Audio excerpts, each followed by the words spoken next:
Coucou, j'espère que vous allez bien. Aujourd'hui, c'est une vidéo toute simple, juste je suis installée. Ça va être un haul plante. Surtout, en fait, je crois qu'il n'y a que plantes ou un tout petit accessoire de rien du tout. Sur les 2 dernières fois que je suis allée à la jardinerie Baraté, donc la petite jardinerie qui est près de chez moi. Je vous en parle souvent, tout simplement parce que j'y vais très régulièrement. Et je trouve plein de petites choses bien sympathiques. Et vous avez aussi le bonjour de mes grenouilles qui ont décidé de chanter juste au moment où je filme. Voilà, comme d'habitude je dirais. Elles vont normalement se calmer au bout d'un moment. C'est parce qu'elles ont entendu que je parlais et elles se mettent aussi à parler en fait.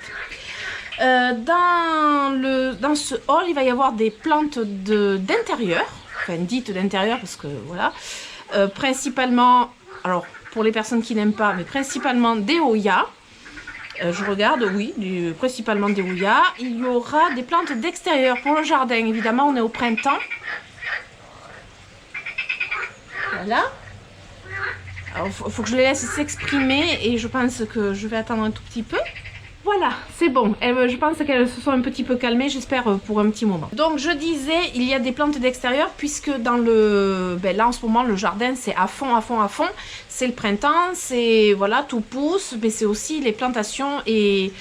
je vous ai pas montré tous mes achats que j'ai fait parce qu'on les a déjà plantés.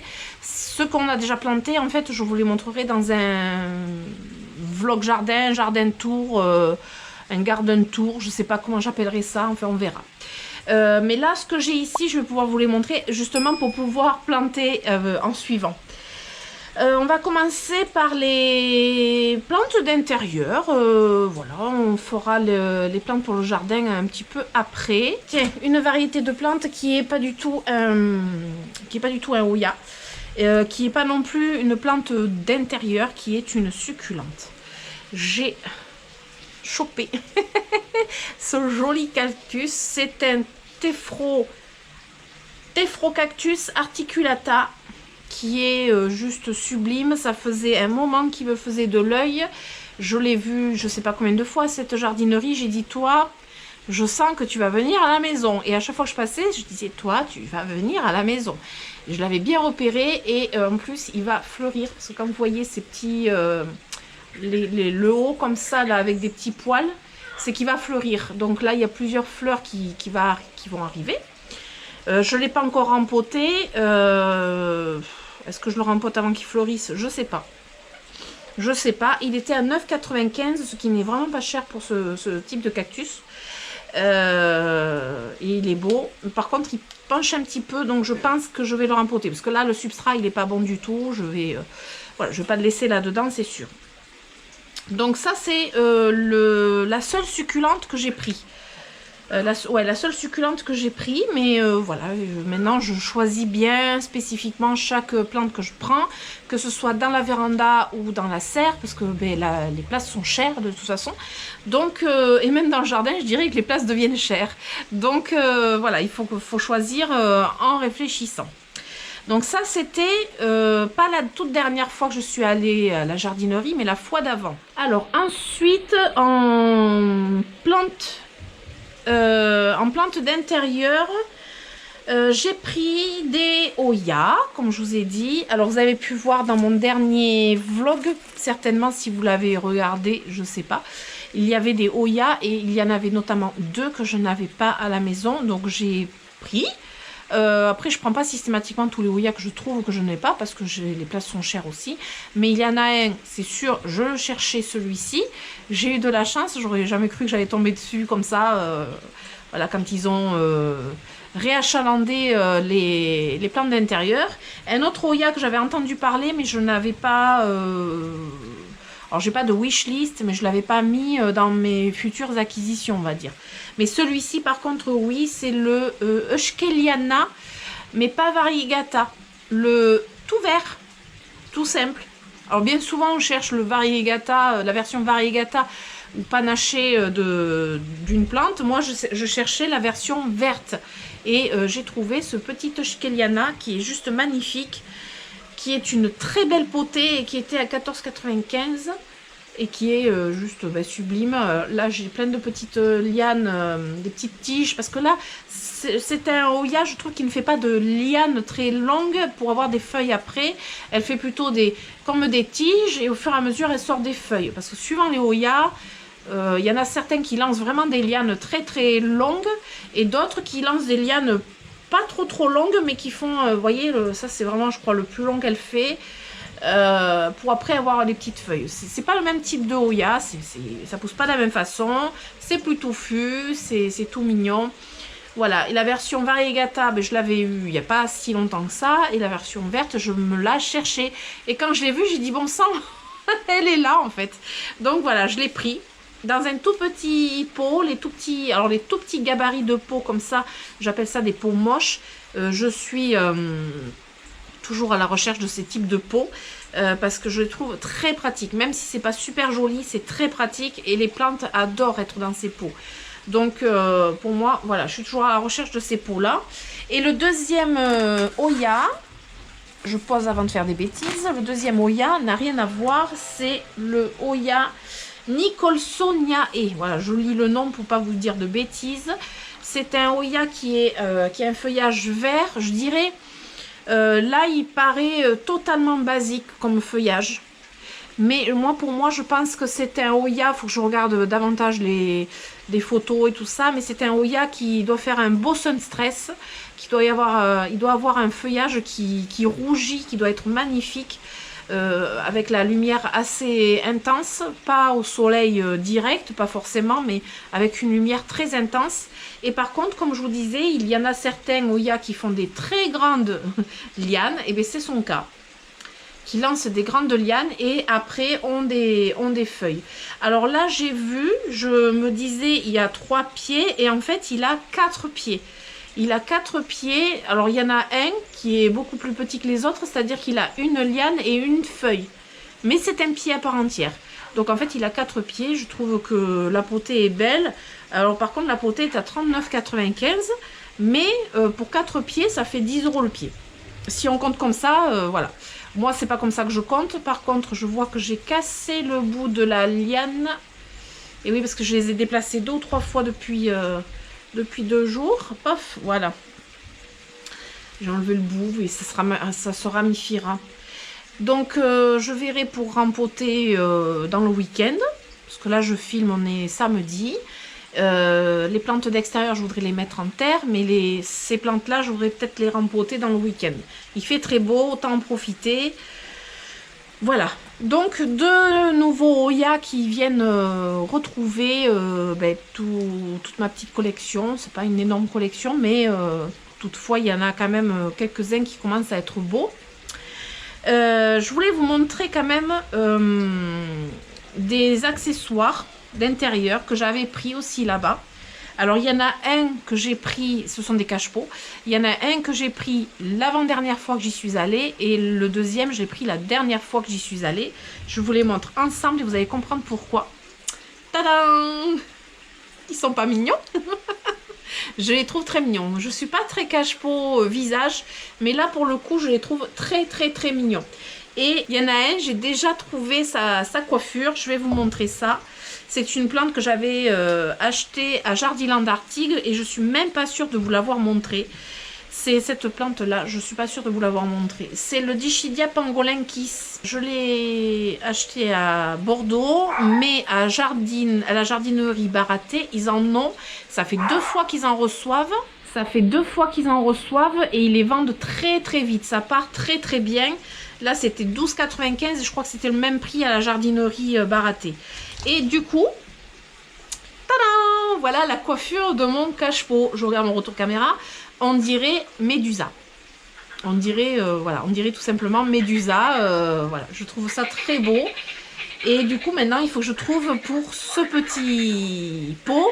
Je trouve que ce qui serait joli, ça serait le Hoya Retusa dedans. Je sais pas ce que vous en pensez. Ça y est, c'est reparti. Je pense que je vais faire des boutures de Hoya Retusa et que je les mettrai dans ce cache-pot. Elle recommence, Georges. Georges, il y va pour les faire arrêter. C'est fou, hein. C'est juste un moment dans la journée où elles font ça. Elles sont... Voilà, c'est la période des amours. Donc, c'est un moment dans la journée. Mais forcément, ça tombait sur le moment où je filmais. En plus, comme elles m'entendent parler, ben, elles essayent de passer au-dessus de ma voix. Ce sont des petites coquines. Voilà, merci Georges.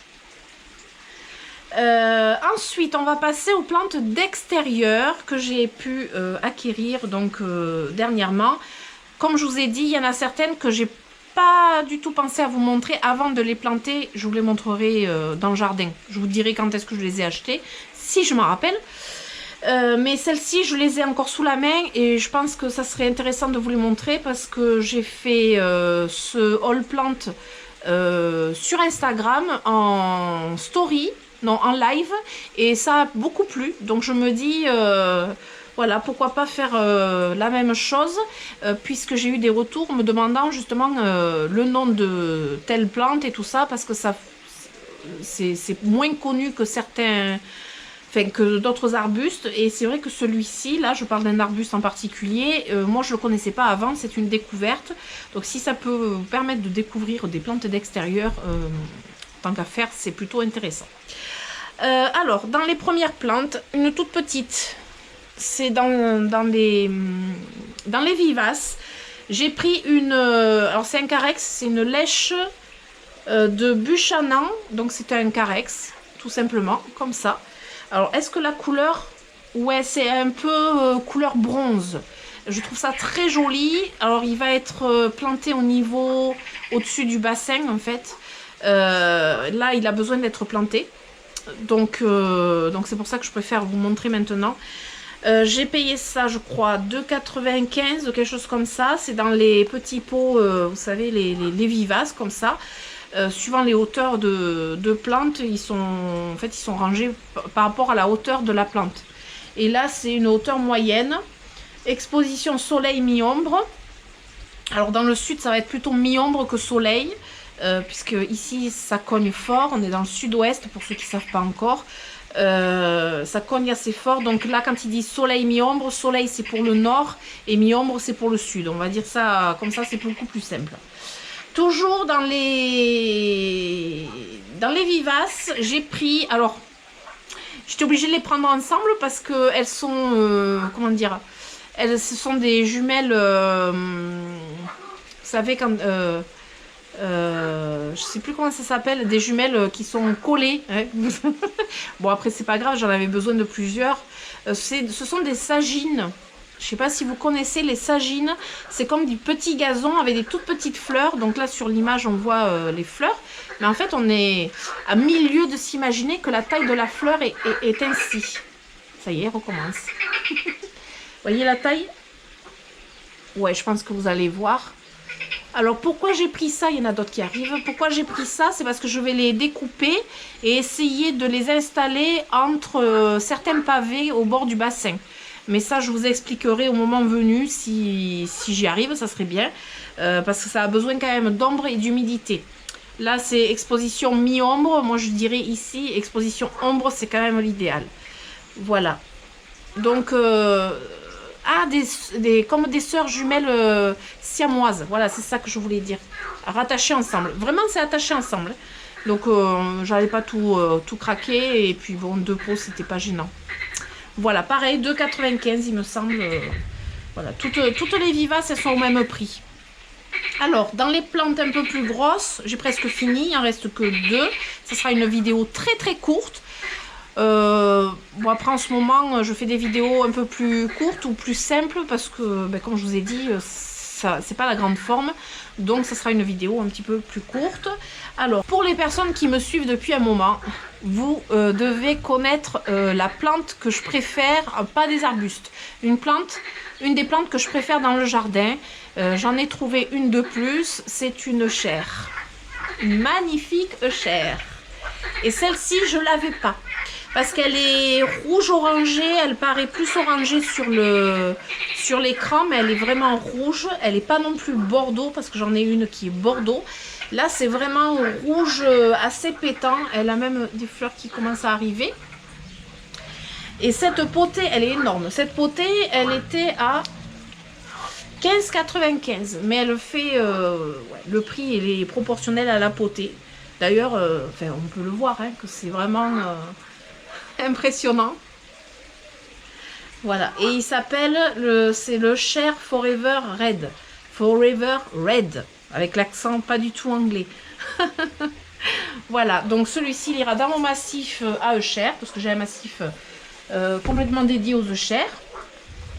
Et ensuite, le dernier, et pas des moindres, c'est celui dont... Enfin, c'est un gros coup de cœur. Je vais pousser tout ce que j'ai autour. Parce que c'est pas qu'il est énorme, mais ah, je me suis planté une épine. Plusieurs épines. J'ai touché le cactus. Voilà. C'est bon, je les ai eus. Oui, à peine vous éraflez un cactus, je peux vous dire que vous avez des épines. Alors, petite astuce, si vous mettez plein de petites épines, notamment avec certains cactus qui ont vraiment des toutes petites épines, vous prenez un scotch, vous mettez le scotch, vous tirez et vous avez les épines qui vont venir avec. Quand vraiment les épines sont vraiment petites et enfoncées, il vaut mieux prendre un petit bout de scotch.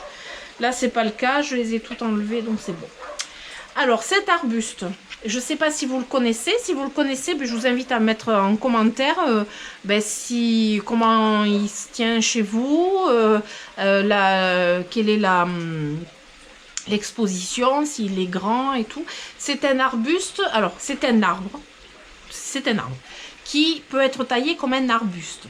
Et c'est un, je vous dis le nom, un Fremontodendron Californian Glory. Je vous mets l'étiquette à l'écran, c'est beaucoup plus simple. Voilà. Couleur des fleurs jaunes. Alors, il y en a une qui est très ouverte. Voilà. Je peux vous dire que ça pète. Alors, ça ressemble un peu les fleurs au millepertuis, mais elles sont plus grosses et plus épaisses quand même. C'est un arbuste. Alors, je vais peut-être reculer la caméra pour mieux vous le montrer. Ça sera beaucoup plus simple. Voilà, le retour caméra aussi, c'est bien aussi. Voilà, je peux le poser. Il n'est pas, voilà, il n'est pas énorme hein, à côté de moi. Voilà, il est quand même assez grand. C'est un arbuste, enfin c'est un arbre qui peut aller de 3 à 5 mètres de haut si on ne le taille pas. L'exposition c'est soleil, donc c'est parfait. J'avais besoin d'un arbuste pour le soleil. Et la floraison c'est mai, juin, juillet et août. Des grosses fleurs comme ça, sur 4 mois dans l'année, moi je prends de suite. Alors par contre je voudrais le faire grimper, le palisser en fait.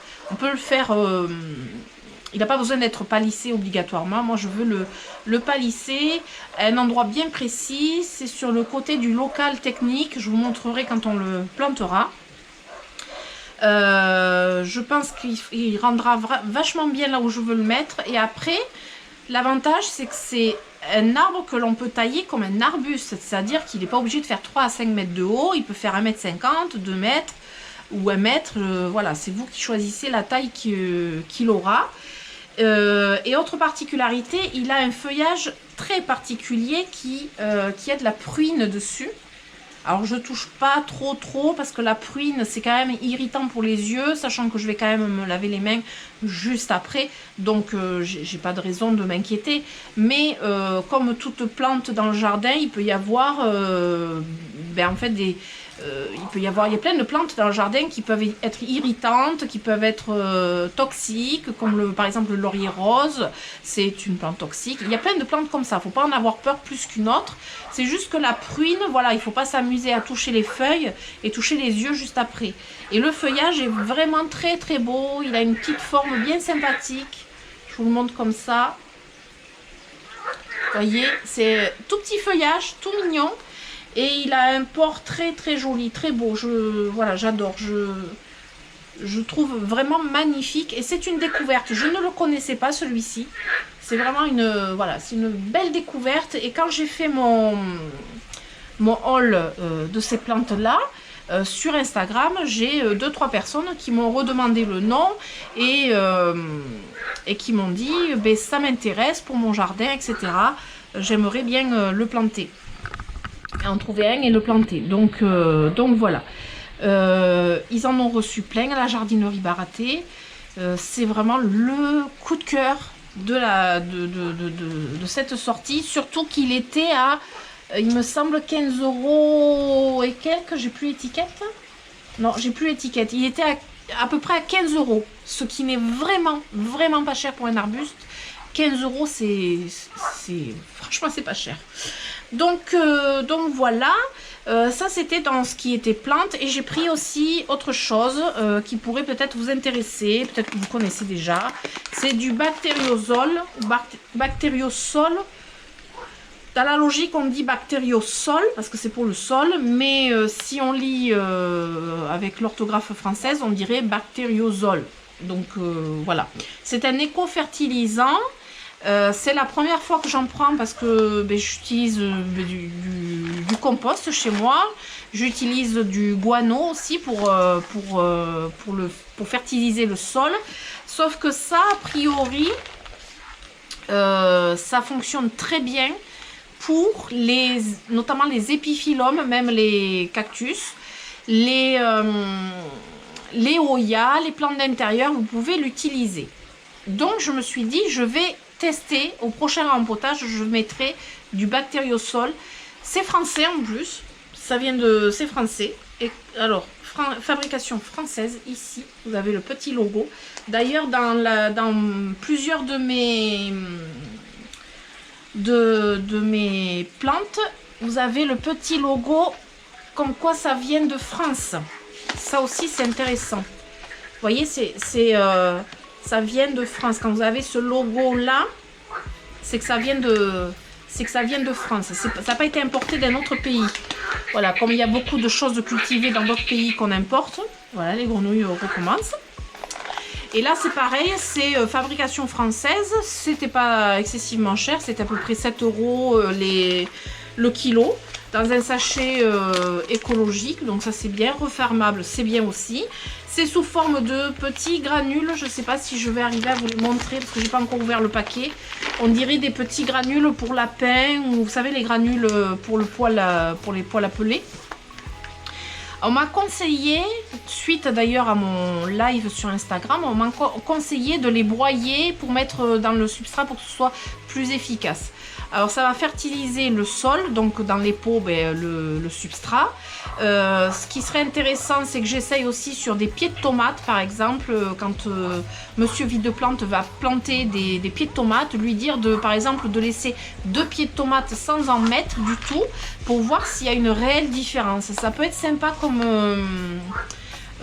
expérience, pourquoi pas. Et puis après, faut que je prenne l'habitude dans mes rempotages d'en mettre systématiquement. J'ai pris un petit paquet. Si vraiment c'est bien, si ça m'intéresse bien, j'en prendrai des plus grosses quantités pour que ce soit plus intéressant par rapport au prix au kilo. Mais là, bon, c'est pour tester. Donc j'ai pris ça et j'ai pris le petit livret qui va avec. Éco-fertilisant bactériosol, semez la vie dans vos sols. Donc fertilisation, prévention, protection, compostage et irrigation.